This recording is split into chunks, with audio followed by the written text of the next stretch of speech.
ketiga adalah kes yang berkaitan dengan gangguan. Gangguan ni secara rekanya saya pecah 3 lah.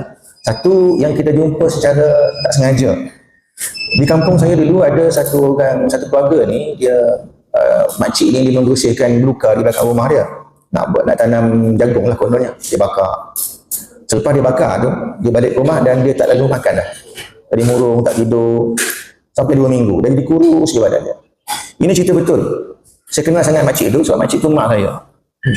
Oh, betul-betul. Masa tu saya umur dalam 9 tahun, 10 tahun lah kot lah. Jadi bila ada orang yang pandai datang, dia dah berubah suara dia. Jangan kacau aku. Kenapa kacau dia ni? Dia pergi bakar rumah aku. Itu sebabnya dalam Islam, bila kita pergi tempat-tempat yang kita tak biasa nak pergi, dia ada ajar amalan-amalan doa-doa tertentu. Contohnya, a'udzubikalimatillahit tammati min syarri ma khalaq.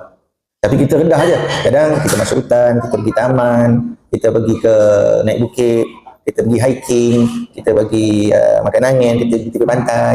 Itu tempat-tempatnya yang biasanya tepi sungai, janda baik, contohnya lah kan. Tempat-tempatnya biasanya akan adalah penghuni-penghuni tetap kat situ lah.